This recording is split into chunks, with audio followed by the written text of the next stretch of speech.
Can't wait to talk about Chiefs receivers. Do you see MVS? He's back. How? Oh, he was around. Yeah, he was alive. Yeah, but what happens if Sky Moore and Kadarius Toney are back? Like, then we have to figure that out. Yeah, I didn't get that far. Honestly. I'm sticking with MVS. Hey, what's going on, everybody? Good morning. Welcome to the Stochastic.com NFL First Look Strategy Show. Very sad to say that this is the last one we'll be doing. And honestly, man, I look every year I look forward to doing the First Look Strategy Show with you for week one, where we do it like we'll do a First Look salary show like a month out, and then the First Look Strategy Show a couple weeks out from week one. I look forward to that more than anything because it means we're here. You know what I mean? It just sucks that the season goes by so quickly and it's championship weekend already. We're whittled down to 2 games. Then as exciting as the Super Bowl is, it's like the least exciting time for me personally, not because of anything else other than there's only one game. And while there's a huge menu of betting options, like it's also the most heavily bet game ever. So it's not like like when I bet the Super Bowl, I'm doing honestly, unless you find something crazy or you're crazy like Aton and you're just hitting on the octopus in the first half. Like you're betting the Super Bowl most times for entertainment. You know what I mean? 100%. Yeah, I mean, I'm not a big fan of the Super Bowl, honestly. It's more a catalyst that March Madness is coming for me. I don't really like the game most likely. I don't have teams either, so like, you know, it's not like, oh, my team is in the Super Bowl. That doesn't really happen. It's not a great betting game, but it's still fun. And yeah, I mean, maybe we'll think of something to do next week. We'll do a hippo gorilla special first look. But yeah, it's been a hell of a year. We're, you know, it goes fast. Like I said, college football feels like it barely started and it's been over for like a month now. It's crazy. It does suck, doesn't it?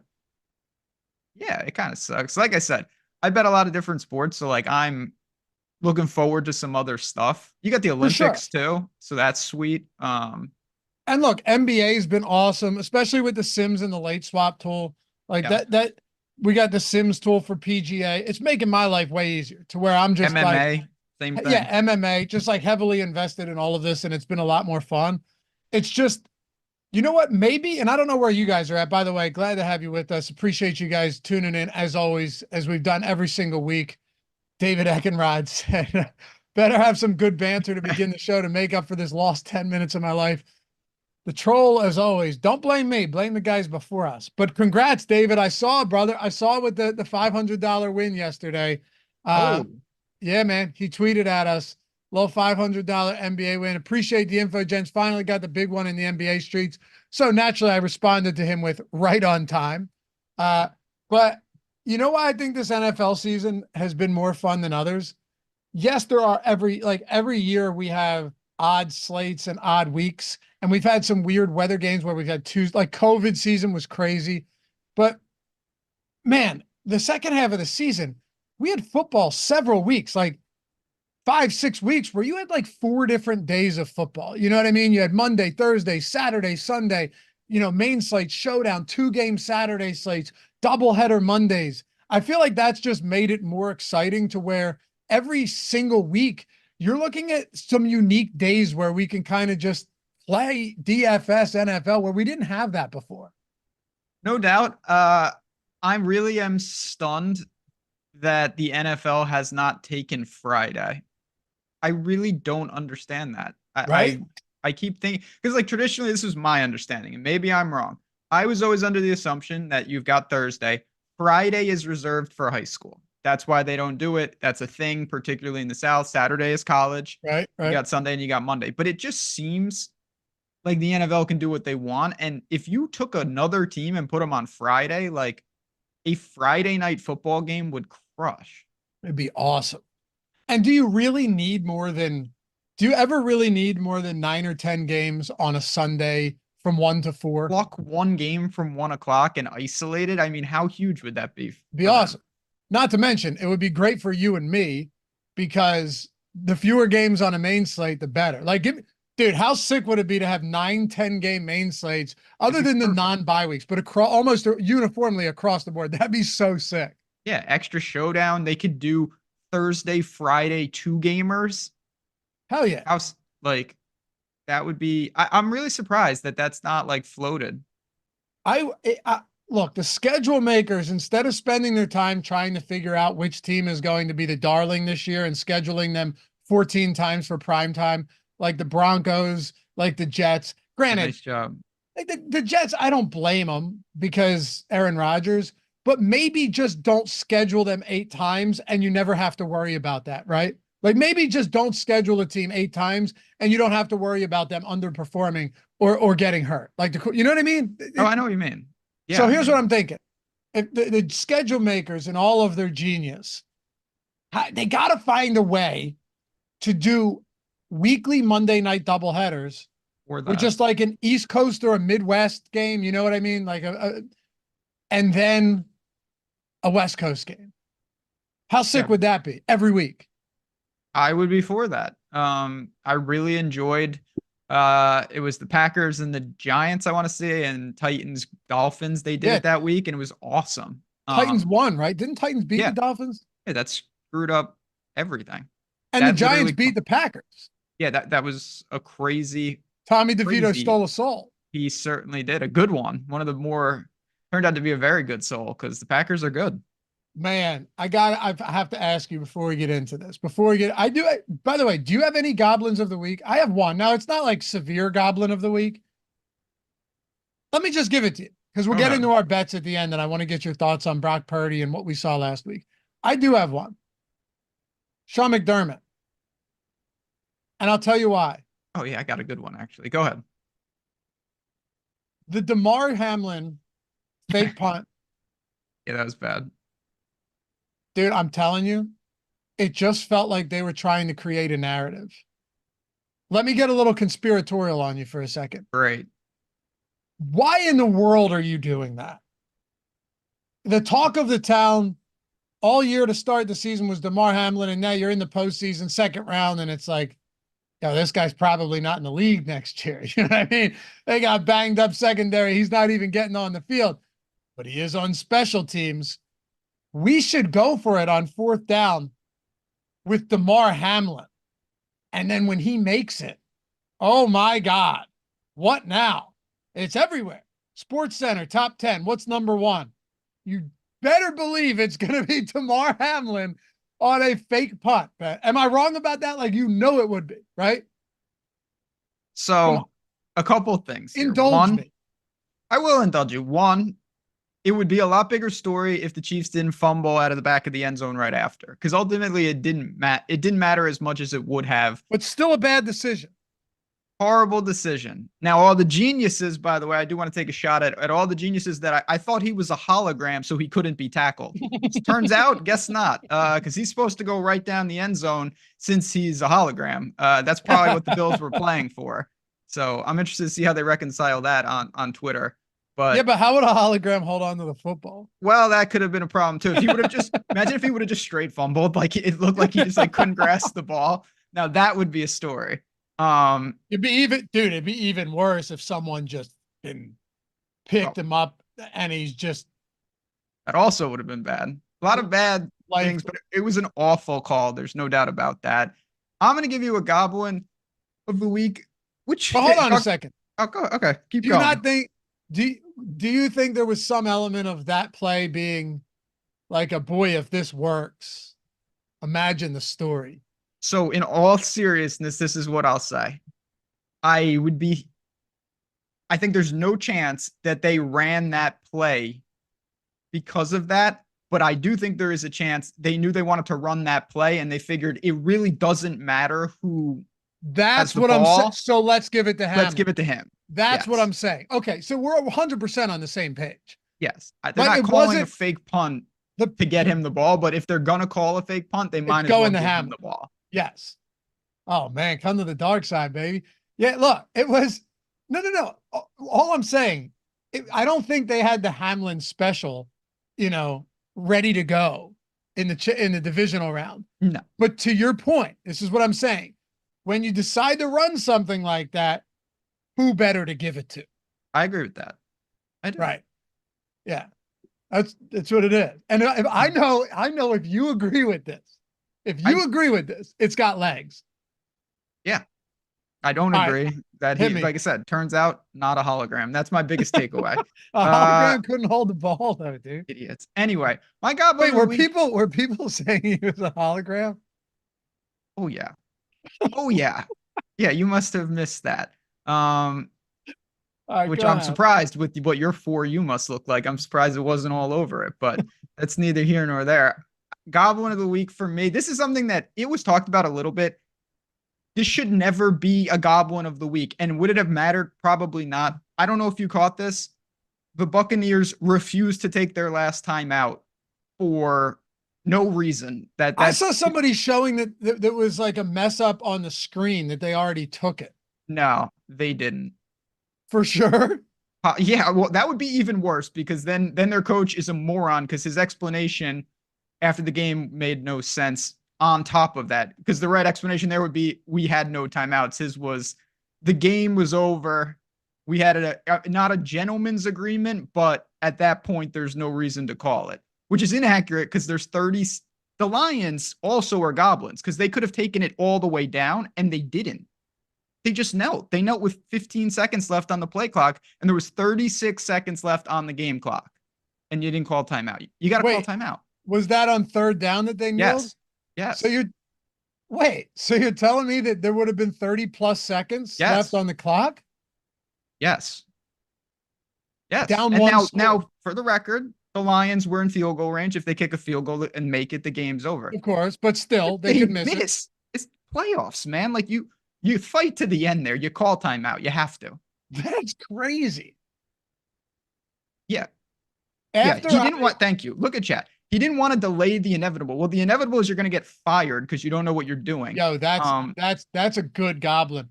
I was at my in-laws, and I had that 3-leg same game parlay that plus 580 Easy money. I saw that, and we hit. The Baker 2 touchdowns and 275 plus passing yards was just a cakewalk, right? That was over before it started. But then we needed the Mike Evans touchdown. We got it. After I got that, though, I'm sitting there feeling good because we threw it out on the show, threw it out on Odd Shopper. Good. After all that, I'm like, all right, well, I still have clear DFS implications, so let me ride this one out. But then once I saw the Lions drive it down, I think I just got up. We were going home. I didn't until I saw some tweets talking about that. Then I saw other people in the comments to the tweets being like, "Oh, I think it was just messed up, like the screen, right, the graphic." But then you're saying Todd Bowles actually knew he had a timeout. That's Justin said that's a fireable offense. That's pretty close, dude. I'll tell you what. It makes me think that he didn't know he had a timeout, and also that nobody told him he had a timeout. And he didn't want to put the blame on anyone else for not telling him because there should be people telling you. Seriously, it feels like that. It feels like someone would be like, yo, call the fucking timeout, dude, now. I'm pretty sure this is, to me, the correct response is that I never in a million years thought that the Lions wouldn't take the time down and we missed it. And that's on me. Because if the Lions just didn't kneel for an unknown reason, none of this is a matter. They take it down to like 8 seconds or something. Yeah. The Lions knelt with like a ton of time on the play clock on third down for no reason. And at that moment, you have to take time out because there's 36 seconds left. Or don't, and now we're here. Like, maybe it's something in the water down there because the coach of Miami didn't kneel and fumbled the game away. Yep. This guy doesn't know what's going on. It's very disturbing that you don't call timeout in the playoffs. You got to do that. Ready to talk some championship round? Do it. Hey, guys, happy to have you with us. Take a single second if you haven't done so yet. All we ask is that you take a second, hit that thumbs up, subscribe to the channel. I know we forget. That's okay. It's a subtle reminder. We got busy lives. Help us out a little bit here. And by the way, if you're watching or listening after the fact, leave a comment down below. We try and read and respond to all of them. And if you ever want to listen in podcast form, I said it yesterday, we've been getting a lot of snow lately. You're outside shoveling, got the snowblower out there, or as Ben would do, you're pulling the tarp away from your driveway that's covered Somebody in a. sent me some type of tarp invention that no problem. Just- If you're doing any of that, maybe you don't have YouTube Premium, you want to close your phone, podcast form, baby, Apple Podcast, Spotify, any archaic platform. Somehow we're still there. Don't ask me how. But yeah, check them out. Let's get into it. Mateus said Cook over prop was 65 yards. He had 63 going into the fourth and didn't get it. So I hit that same game parlay. I also had a free $20 bet on Caesars, and I went four anytime touchdowns. Hit, Ben, which was solid. Hit the 4 anytime touchdown score, 4-leg parlay. But I also had a 3-leg same game parlay in that last game. And the last leg I needed, because I had a Kelsey touchdown, Josh Allen touchdown. The last one I needed was James Cook over, I think, 62.5. He had 63 and then lost a yard and finished with 62. So I feel you on that one, brother. I feel you on that. What were you laughing at? No, I mean, that whole thing was gross to go back multiple times like that. Yeah, because he had the 63 if you had 62.5, which I did. Yeah, just absurd. But no, I was laughing because like I've also been on the Odd Shopper, if you're in our Discord, which again you should be in. We've had some of those. Like I've taken down some like multiple games that it has ended with this like historic, unseen in 2 decades. And it's just like, yep. The only common thread that I can find between these is that I keep betting them. I killed Bayern Munich's home goal streak. It's been going back since like 7 years. It just gets shut out at home the other day. There was one that you and I bet right before COVID. I would tailing you on a college basketball bet, and they were up by like Eastern 26 Illinois. With 5 minutes to go. Yeah, lost Eastern outright. Illinois. Yeah, against Murray State. That was when they had Ja. You remember that?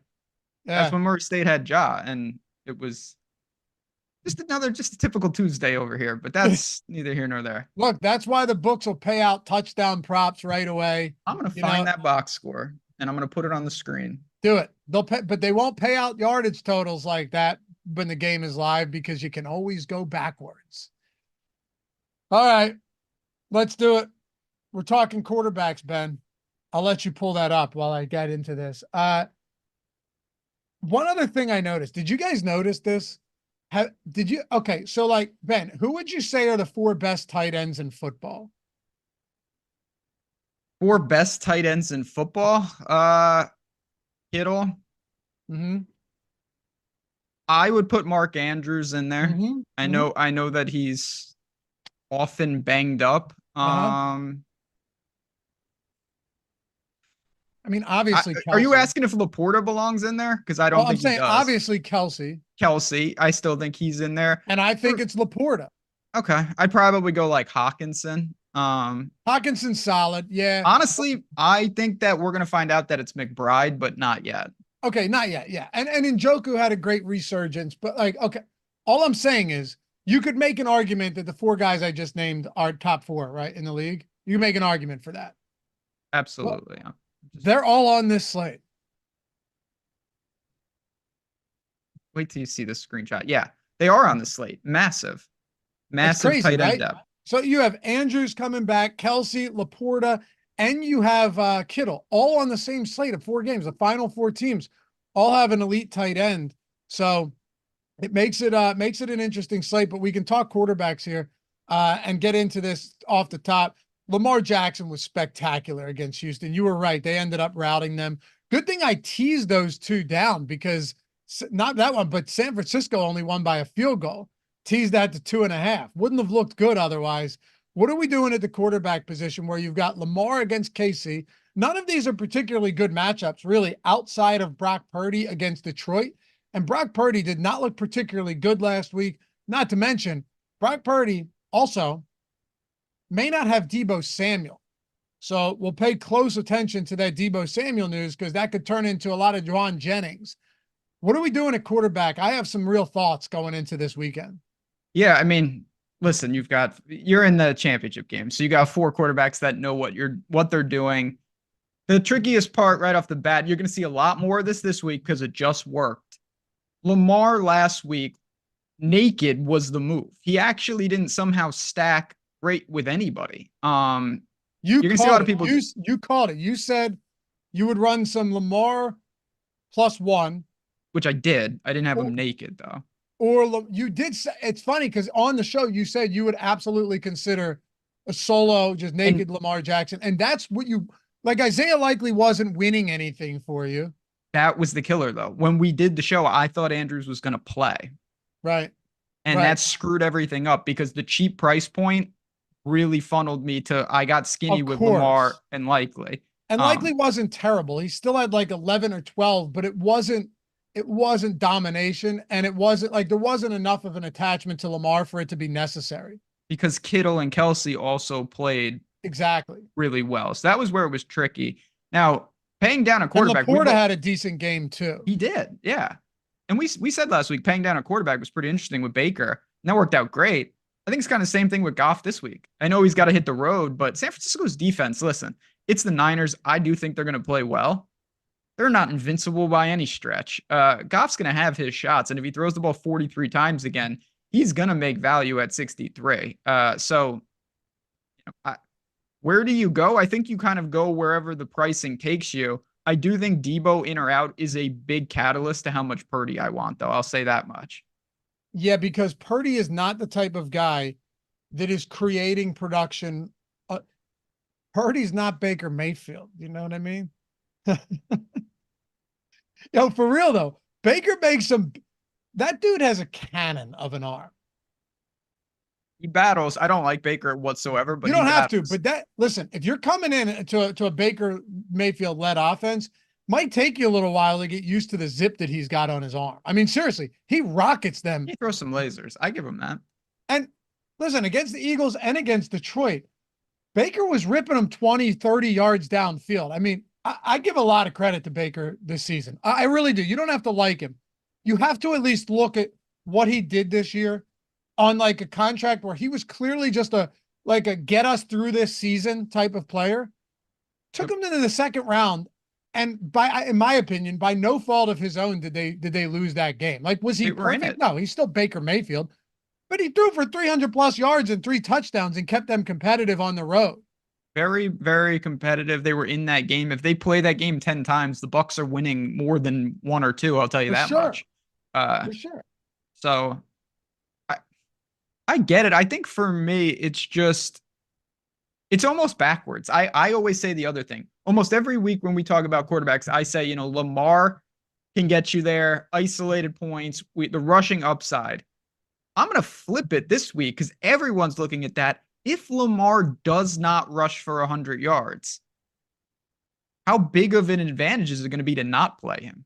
Like, is he really going to give you enough through the air, or are you just spending money on rushing upside that doesn't materialize? I agree. Also, we saw that Kansas City had some real holes on the ground against Isaiah Pacheco last week. Like, I'm sorry, against James Cook. And then they kind of just went away from that. I'm sure you noticed. Like, they just went away from that ground game, which was he was carving them up. So was Ty Johnson on a couple of runs. Allen. So was Allen. I really thought James Cook was well on his way to a 100-yard game. He was carving him up. Dalvin Cook played 9 snaps, had 8 carries last week. Gus Edwards had 10 attempts. Justice Hill had 13. This is a weird football team, man, because you have Bateman, you have Mark Andrews back. Does he come back in full capacity, or does he split with Isaiah Likely? You have Beckham, you have Zay Flowers in kind of no man's land price point. If you guys look at pricing for this week, man, that's the reason that playing Lamar really sucks sometimes, because like if you play him naked or you play him +1, honestly, maybe I do just go Lamar plus Mark Andrews in a spot like this. I think that's going to be the most common build still. He's the one quarterback, and this is very, very weird to say on a 2-game slate. He's the one quarterback that I think you'll leverage more by adding more Ravens, which is the opposite of any short slate. Oh, you're absolutely right. I don't maybe Lamar +3 is the move. And I don't think anyone's going to want to do something like that, including me. Why would I want to do that? Right. But it might make sense. It might make sense. He's before. It's not like I know it's Lamar. What do you think of? Ridiculous rushing upside. The guy threw, I mean, I know it wasn't the biggest game in the world, but it was still a big game at home. He threw 5 touchdown passes against Miami. Like, it's not like he can't do that. Do I think that's going to happen against the Chiefs defense? Obviously not. But Lamar could do that, and no one is going to play it like that. Absolutely. Absolutely. I mean, look, since week 7, he has 3 separate games with 300 plus passing yards and 3+ touchdowns. That's not even including the rushing upside that you've seen in those, right? Like 70 rushing yards in one of them, 35 in the other. He didn't need to against Miami, as you pointed out. 9 for 36 against Detroit when he had 3 touchdowns. All of these, by the way, were home games. Yeah, you're right. You're absolutely right. It's a good Kansas City defense and a good secondary, but Lamar can get it done that way. And the other thing, these attachments aren't expensive. Not at all. And that's where it is pretty appealing. And I will say, I'm going to actually step back and it's not even a victory lap, but Baltimore really, I know that game was close at the beginning because of the punt return. Baltimore really overwhelmed them. Baltimore looked good. You're absolutely They're a good right. team. Yeah, at halftime it was close, and then it was just over. It was over, but blink of an eye. Their ability when they get it rolling to just absolutely stomp you out is tough. And I actually worry because it felt like the Bills had that at various points. You alluded to this just before, where the Bills had it moving and they gave up on it. And Baltimore's not going to do that. I promise you. If they're running it and they're in that groove, they're just going to keep doing it. Which is actually why we're going to talk about Baltimore running backs. It's a mess. It's a mess. But we have to. Like you might not want to, but we have to talk about Baltimore running backs. And we will. But just to wrap up quarterback, honestly, you can go anywhere here. Let's be fair. It's still Patrick Mahomes, okay? I like Mahomes last week more than this week, and he was still just okay. He didn't need to do a ton, by the way. Only attempted 23 passes. But if I were to rank quarterbacks right now, forget about tiers. I think I'd still put Lamar number 1 because of the rushing upside. I still think I would. And despite a poor performance last week, I still put Brock Purdy second. And here's the reason. You get to a point in the season now where all of most of these defenses are going to, 75% of these past defenses are really quite impressive, right? Kansas City, Baltimore, San Francisco. Detroit's secondary still has some major flaws, some major weaknesses. And be it tackling, yards after the catch, whatever it may be, I still think even after last week, we'd be crazy not to look at Brock Purdy and think that they might really have an opportunity to open things up because Detroit has a very good run defense as well. They do. I get it. I actually it's weird because it's kind of counterintuitive because how are they going to get to this point? And Purdy, I think, is going to play well. It was also, for what it's worth, and I didn't give this enough credit. It was miserable weather in the San Francisco game. Yep. A lot of rain. A lot of rain. Purdy should be in a better spot. I just worry that volume-wise, he's still under a blueprint of just do not screw anything up. And Goff is not going to have that luxury. I think Goff could honestly double the amount of attempts in certain scenarios of Purdy. I could see that as well. But I will say, when your job is to not screw things up, but you have an outlet in Christian McCaffrey and Brandon Ayuk and George Kittle and maybe Deebo Samuel, I mean, it's hard to screw things up. So we'll see. I'd put Goff third. I think I'd put Mahomes fourth at the price point. I would have it the same way, except I would flip Goff and Purdy. It's very close. The volume, the aggressiveness, and the fact that I think Detroit might get absolutely throttled. Actually, I think work in Goff's favor. You think Detroit could get steamrolled here? I really do. I know everyone is seeing it the other way. I do not see it that way. How do you think that happens? So that's where it's like, is that Purdy getting there? I think so, honestly. Possibly. Definitely possible, and I'll definitely build like that. But I also I don't think Goff makes enough critical mistakes to where it's all San Fran defense that gets him there. Part of it, though, I think it could be coaching. Like, they're down 10-3 on their 30, and Dan Campbell's just like, we're going. And it's like, Okay. And if that doesn't work, it's 17-3. And then it's like, well, now we're really like, I think it could snowball. I also think, listen, the Lions are a good team. They can go in there and definitely hang. There's a lot of scenarios where the game is not in terms of beatdown, but like where the Packers Cowboys game, it just got out of control for like 2 full quarters. I could see Goff in that mode where it's just like dropping back and trying to score and trying to play catch up. And I think McCaffrey obviously is going to have a big game as he always does. Close. We'll see about Debo too. If Debo's in, that helps Purdy, obviously. Let's talk running backs. Before we do, by the way, speaking of Lamar Jackson, you see it in the top right. If you're not on Sleeper yet, Lamar Jackson free square, baby. Oh, Lamar yeah. Jackson free square, which means that his passing yards prop this week, Ben, is down from 210.5 to 0.5. You don't get that on traditional sports books. And on Sleeper, you can up to 100x your payout, play up to 8 legs per any lineup, $500 first match deposit bonus. So figured I'd let you know about that one. Lamar Jackson, if you're not there, or if you are there, take advantage of it already. 0.5 passing yards, free square. That's a beauty going into championship weekend.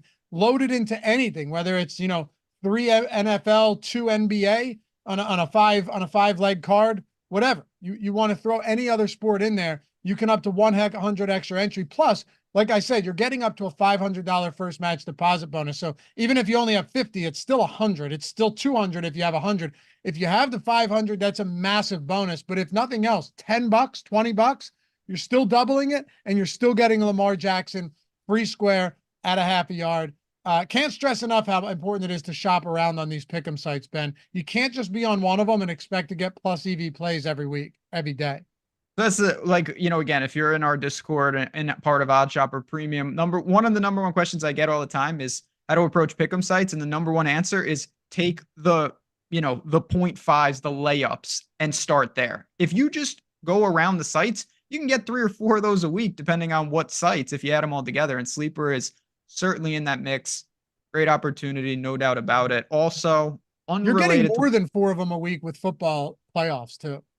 That's what I mean. If you just focused on those, those are making the card plus EV. There's no doubt about it. Like, you're putting a leg in there that's an automatic. So why not just start there and then build from there? Honestly. Yeah.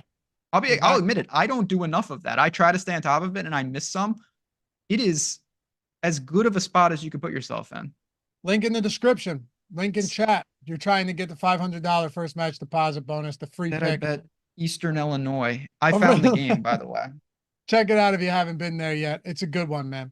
Also, they have the dynamic pricing, so you can actually take touchdown props and stuff like that. You see, look at that. Okay, hold on. You see what we're dealing with? You see what I deal with, chat? Yeah, there it is. It's just 100% for 2 hours, and it falls off a cliff. One might ask, how can something be 100% and then not 100%? Yeah, well, that's what I deal with. That's why I hate that crap. Just get that off the screen. All right, let's talk running back. So obviously Christian McCaffrey, I'm not sure how much we even need to talk about this. I understand he is expensive. Also, it is not lost on me that this week you are going to have to play some guys you don't love, right? You're going to have to dig deep at wide receiver. You're probably going to, like, if Debo's out, you might end up on a Ray McLeod or a Chris Conley. Obviously, you're going to be looking at Juwan Jennings, but he was preemptively priced up. You're probably going to have to look at some Rashad Bateman type, some Jamison Williams, those type of guys. It's just the way it is. You might even look at a $2,500 Noah Gray in some double tap tight end lineups. It's just the nature of a 2-game slate in the final round of, second to final round of the postseason. So with that in mind, I'm going to do what I can to get to Christian McCaffrey, Ben. Correct. So the tricky thing about 2-game slates, and obviously I'm painting with a broad brush here, value almost never comes from running back because there just aren't, you can't get there. No, McCaffrey played 98% of snaps last week, as I expected. Like, you got to up it like this. The miracle of all miracles last week was Craig Reynolds scoring. He scored on 1 carry. Yeah. And he was still, not that anyone in the world played him, but if you did, he would have been objectively terrible, and it went as good as it could go. Yep. And the 4K is minimum salary at running back. That's why it's not possible to really do that. Justice Hill got a lot more work than I anticipated. And he's firmly in play. Like, I'm not talking about guys like him. I'm talking about you can't punt with a backup running back, in my opinion. I think that's not the right approach. I would rather punt with a fifth string wide receiver, a backup tight end, someone that can get there on one or two opportunities. Running back is not built for that. Yep. Craig Reynolds had at $4,000 scored. Yeah, 1-1-1. One And carry had, for 1 yard. yeah, exactly. And had fewer fantasy points than had the same fantasy points as a cheaper Jameson Williams, had fewer than Rashad Bateman, who had 3 for 34, right? Like Marquez Valdez-Scantling had 2 for 62 without a touchdown and still had more. So yes, you're 100% right. It's not practical. I will say though, you mentioned that Justice Hill saw more work than you anticipated. I don't disagree, but I'm not shocked by that. The fact that Dalvin Cook had 8 carries on 9 snaps, to me, might signal that you could see Dalvin Cook get even more involved in his second game. And this is where I'm having some trouble, because Gus Edwards, Justice Hill, Dalvin Cook is almost minimum salary. 8 carries in that game on 9 snaps, Ben. 9 snaps, 8 carries. We saw this Kansas City run defense really have some holes before McDermott decided to go away from the run. That's another goblin move. I think Dalvin Cook has to be in the conversation. So he's definitely someone you have to consider, but I'll say this, and we can dig into this a little more. I think that if you think that Dalvin Cook factors in, you have to assume that the Ravens absolutely, I don't think he's getting a lot of carries in a game that's not out of control. How many of his carries were super late in the game? A lot. Were they? Yeah. He took a full drive late. And then ironically, Lamar scored on a QB keep on that drive, which is insane. But yeah, Dalvin Cook worked in a little bit, but he would not have he got a full drive worth of carries late. Then it's yeah. I mean, by the way, I still think you have to consider him just because he was not only active, but still saw work. And also kind of blowout run is a lot different in a playoff game than it is in a regular season game. Like, you're still not trying to put guys out there that you hate in a playoff game. You know what I mean? They can make mistakes. But yeah, Justice Hill is value. You have to look towards him, right? At 4,800, you have to. You can't go to Elijah Mitchell because I said it last week. I said McCaffrey might play 100% of snaps. I think he played all but 1 snap. Clyde Edwards-Helaire got on the field a little bit. He had 2 carries. He did rack up a 28-yard run, had 1 reception. You know, if you want to go crazy and do that, fine. But I'd still rather pay $1,000 less or more and just hope that one of these receivers, Ben, can give me a long touchdown. Like, Jameson Williams could give me a 40-yard touchdown, or, you know what I mean? Like even a 20-yard touchdown. Clyde Edwards-Helaire, he's not really live for that. And the touchdown equity is lower. The touch count is less valuable. So even if he touches the ball 3 times on the ground, it's largely less valuable against a great Baltimore defense. So it comes down to, for me, on this slate, McCaffrey, Pacheco, Edwards, and Hill, I guess. And then the problem I have with Gibbs, San Francisco did give up a bunch of receiving yards to running backs this year, but Gibbs keeps getting there on really limited volume. And I almost prefer Montgomery at a cheaper price point because, okay, 9 carries. I know he had 4 receptions last game, which was really important, but like, you're talking 13 and 12 looks over the last 2 games, touchdowns on both.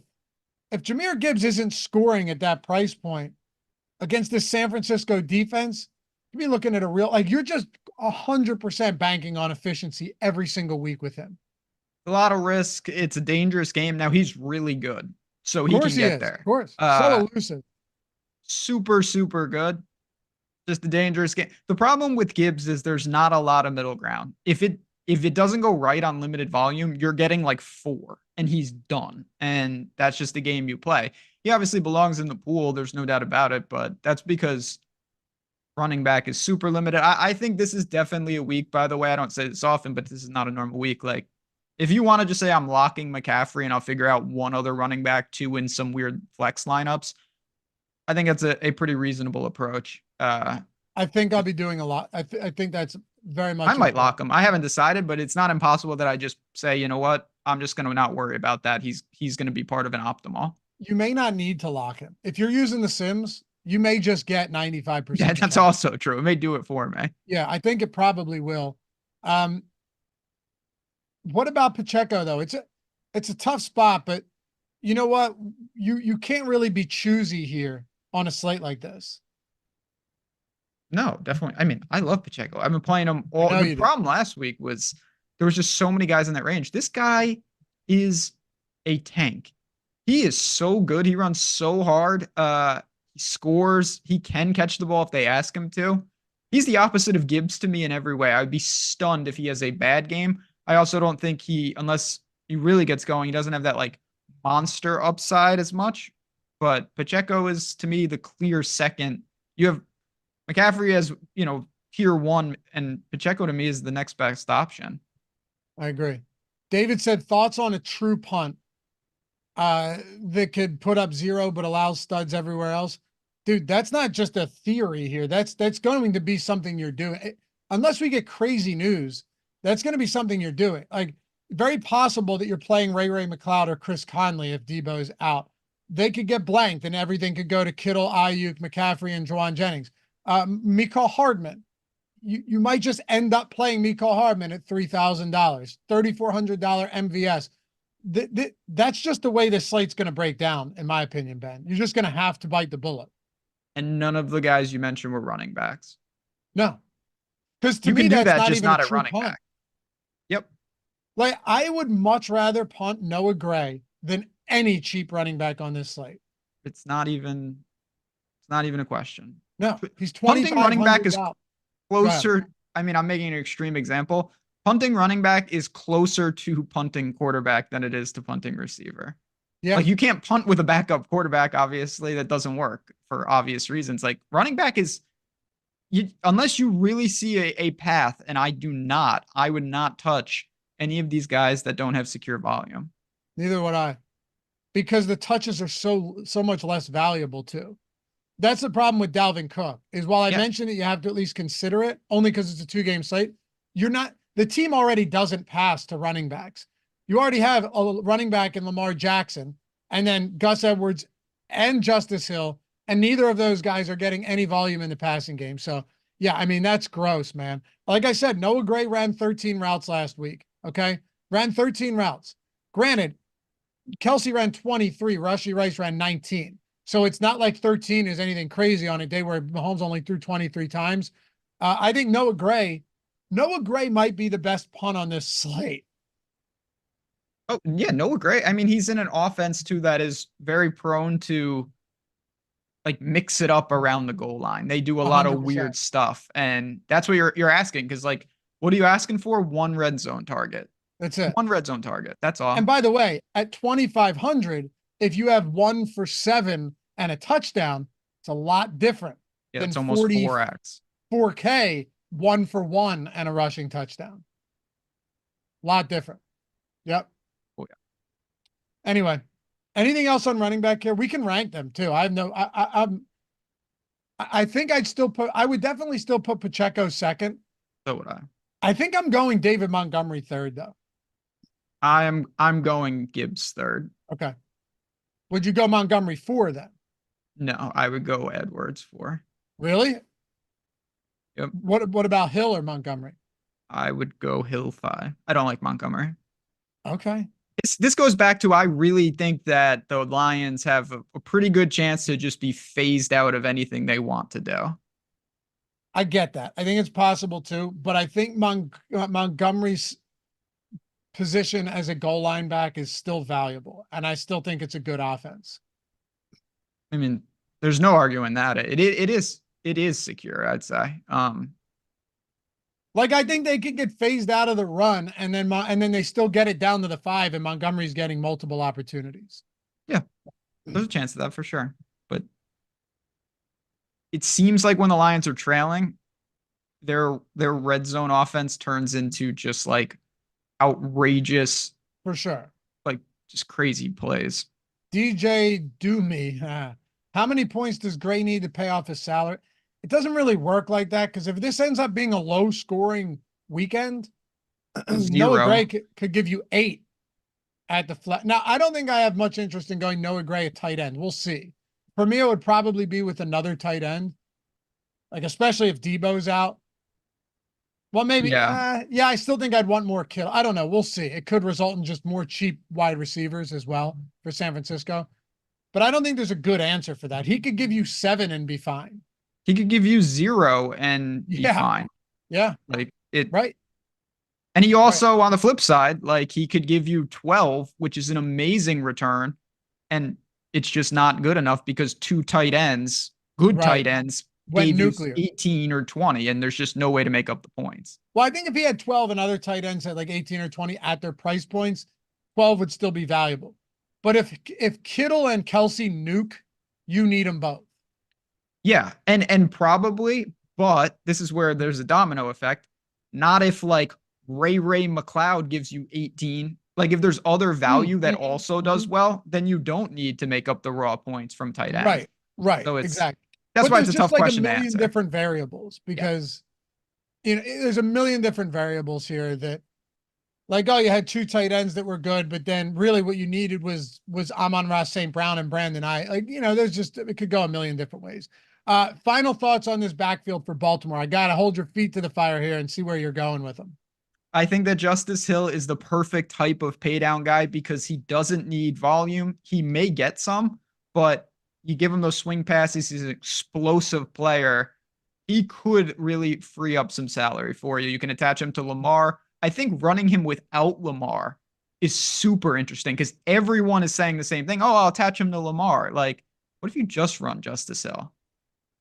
I think it's viable. For sure. For sure. And then you're getting Brock Purdy or Goff lineups or something like that. You got to just try to be different. 2-game slates are all about, I've always said this, you want to be different without being stupid. Easiest way to be different, play, some 7th string running back. No one's going to do that. He'll be super low owned. Yeah, and you're going to lose. That doesn't help anybody. And if you are targeting a guy that gets some opportunities in the passing game out of the backfield for Baltimore, it's clearly Justice Hill over literally anyone else. Yep. And on the flip side, this is where, again, lineup construction, like I think you could target Gus Edwards with Lamar because I think who the you're hell right. wants to do that? Yep. You're right. Look, against Miami, he had 5 for 64 and a touchdown through the air. That's pretty good. Pretty good. Or Lamar scores twice on the ground, and so does Edwards. Yeah, it's possible. Yeah, right. Wide receiver. So the Debo news is huge. If he doesn't play, you're going to have to look at Juwan Jennings. Am I crazy to say that you have to at least consider guys like Conley and Ray McLeod? Definitely not. It's just tricky because there's not just one of them. You got those 2, Ronnie Bell, Jennings. It's a little crowded. It is, but Ronnie Bell didn't play last week. McLeod and Conley both did. So I'm going off of that. That's fair. Very fair. Like if that's the case, I think you saw Debo play 14%, only 9 snaps, right, out of 64. And then, Ronnie Bell, I don't even think was active. Conley played 39% of snaps. McLeod played 28, and they can use McLeod in some weird ways, which is kind of unique, right? Jennings played 64% of snaps. I think they'd all be at least viable because sure, you might grab a 0, but if you have that rogue Ray McLeod or Chris Conley touchdown, that's going to go a really long way at minimum salary. Plus, it is objectively the best matchup for opposing pass catchers on the slate. Oh, definitely. Yeah, there's no argument that the Lions secondary you mentioned is riddled with unresolved and issues that they cannot fix. It's just not that good of a unit. If Debo plays, do you have any concerns if he's just like DNP and then limited on Friday or Saturday or whatever? And I actually have some concerns about that shoulder there if this lingers throughout the whole week, even if he plays. I definitely am concerned. I think that one of the things, though, is always the balance. If it's not about how concerned you are, it's about how concerned are you versus how concerned everyone else is. Great call. Because if he's 4% owned, I'm playing Debo. You cannot stop me from doing that. Yeah, right. Yeah. Now, that doesn't mean I'm less concerned, though. It just means I'm willing to take the risk. But I think it is. I mean, how often has Debo played with injuries and then within the game, he's in and out, he's hurt, he's not? We've seen him. We saw it this year. I worry about that. Yeah. Me too. Man, if Debo doesn't play though, I love George Kittle. Oh, George Kittle. Yeah. I mean, there's almost some like, we've talked about with the Eagles before, like how Goddard gets a boost with certain guys in or out, him and Smith kind of work. Like when George Kittle has to step up, he seems like a direct beneficiary of Purdy's targets when Debo's hurt. Without question. And he's also not just a tight end that you throw the ball 8 yards downfield and he goes down and moves the chains. He's a legitimate yards after catch guy as well. Oh, absolutely. Kittle's But I mean, amazing. Ayuk would become stellar. McCaffrey's already great. If Debo plays though, how do you approach the rest of the pass catchers? I think, still pretty straight up. I think you're going to downgrade Debo a little bit from where you'd play it. And really, any combination, we said this last week, I think you're going to say it this week. Any combination of Niners is good. I think you can run all their weapons without Purdy, particularly with Lamar on this slate. You can run any combination of them with Purdy. I'd say counterintuitive if you're looking for just weird. I'd say the skinny Niner stack is the weirdest stack that you could do. Maybe like Purdy McCaffrey would be very strange. I agree. I don't know how much I love it, but I agree. I don't like it at all. Yeah, definitely be different. I think you can also just go like you could easily just go McCaffrey Ayuk without Purdy. I think that's going to be popular. Kittle McCaffrey without Purdy. I think that'll be very popular. But would you go 3 Niners without Purdy? I would. One of them would have to be McCaffrey.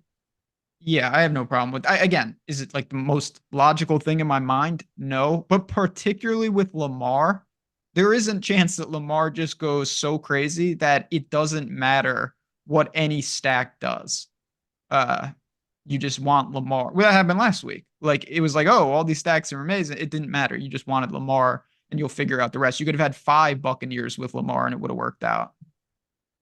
What are you doing in like this middle range? There really isn't one. There's Rashee Rice against Baltimore. There's Zay Flowers against Kansas City, and then you're just getting down the cheap options immediately.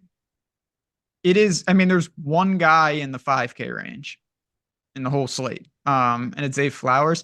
I actually think it's a pretty good tournament play because most people are looking for value or they're looking for straight top end wide receivers. I think that's the mindset. No one's looking to pay a middling price tag. And I think that Zay Flowers is an explosive player. He's a good stack. He was quiet last week. I'm actually going to look to get over on him looking at my first runs here. Okay. I can appreciate that. I mean, you get down to Juwan Jennings, who's definitely a good play if Debo's out. If he's in, I can't say I have a ton of interest in Juwan Jennings if Debo plays. But then you're getting down, this is what you're getting down to. And I think, look, I'm not trying to just beat around the bush here with like no analysis at all. But I really do think this could be one of those slates where you're just going, all right, I'll have some Jamison Williams. I'll have some Rashad Bateman. I'll have some MVS. Maybe I'll have some Hardman. If Debo's out, I'll have some McLeod or some like, I just think that's the type of slate that this, maybe I'll have a little Odell Beckham. Because when I look at all these guys, plus we don't know if Sky Moore returns. I think it's a good possibility he does. We don't know if Kadarius Toney is back. Do they mix all of these guys in? So now you have Watson, Toney, Hardman, MVS, Sky, all of them. It's gross. So I think this one, I mean, I can tell you right now, I will rely on the Sims here 100%. However, I'm telling you, if I end up getting super overexposed to one of these cheap guys, I will negatively boost him a little bit so it's more spread out because I really don't think there is a clear-cut winner down here at the bottom of wide receiver, but I think it's a real possibility that you're going to need one of these guys when all is said and done. Yeah, I feel the same way. You got a bunch of guys that are going to see 3 to 5 targets, and one of them probably turns one of those into a touchdown, and it's almost impossible to know who. Lately, it's been Josh Reynolds, but for the same price, it could have been Jamison Williams. And we'll see what's up with Khalif Raymond. Maybe he comes back and makes it even more confusing. So that is something that I think you just have to live with. It's always a difficult thing in my mind to wrap around where it's like none of these guys, just because we can't predict it doesn't mean it's not useful. It just means that it's very, very difficult. And It's kind of just macro. I'm going to have a little exposure to a bunch of them, and some will do terrible, some will do good, and I'll work with the ones that get there. I mean, even Nelson Aguilar is viable. That's what I mean. 5 touchdowns on the season.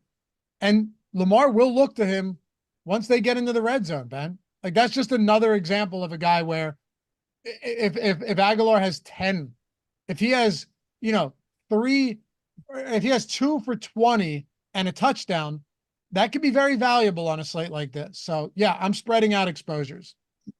I'm with you. Keep an eye on that Raymond news. Yeah, that could be significant for sure. By the way, weekly sims are still down there, guys, for anything you're looking for. I know it's late in the year, but just letting you know. Also, if you're not in these pick'em states that have like sleeper or like me in Pennsylvania, I only have legal sports betting. Got a better one for you, because BetMGM right now is doing $5 on a bet into $158 in bonus bets. It's that simple. You bet $5, you get $158 in bonus bets. At the end of the day, the simplest way to look at it is you take 2 minutes to sign up and verify yourself. You deposit 5, bet it on whatever you want. If you win, say you have like a 10-leg parlay for this, you win, you get paid out and you still get $158 in bonus bets. If you lose, who cares? You get $158 in bonus bets regardless. And I said to Ben the other day, I was like, man, worst case scenario is you lose your initial $5 stake and then you go on a terrible run and lose all $158 in bonus bets. At the end of the day, you're not losing any sleep because you're down $5. And you astutely pointed out that actually you would have lost more than $5 had you not done it, because you'd have been making those bets elsewhere and lost all of that money. So realistically, you could be down $160, $163 in real money when really you're only down 5.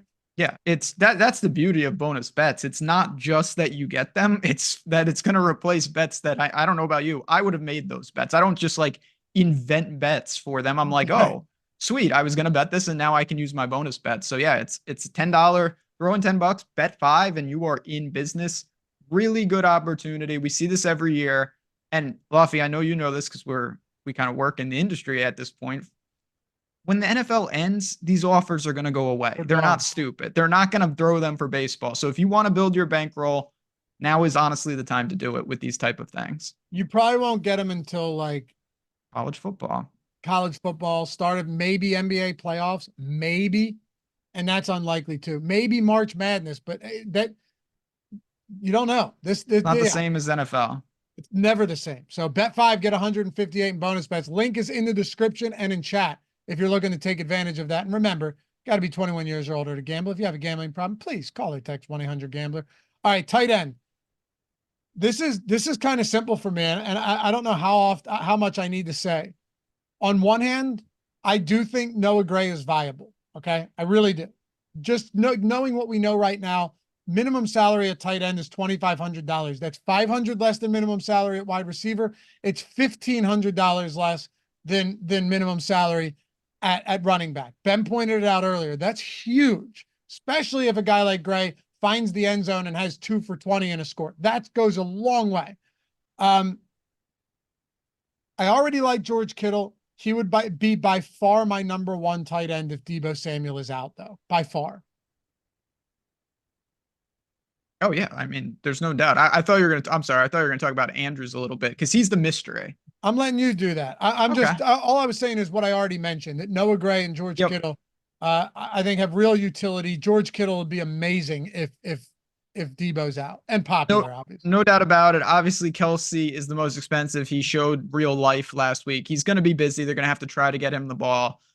Mark Andrews to me is the trickiest thing. I think ownership will tell the story. Could he be 100%? I guess, but I assume he would have played last week. Could he be 20% and they're just throwing him out there? I guess. I don't know. I mean, that's where it's very, very tricky. The other question, and we had this from chat already, will you play Zach Ertz if he's activated? I'm not looking to do that. I don't think I'm not going to say never, but I'd say doubtful that I'll do that. I just don't really see the need to do it. I don't see the need to do it. We saw Sam Laporta was not 100% in the wild card round. However, in the divisional round, he looked a lot different. He looked a lot healthier. He played almost 90% of snaps, was super involved.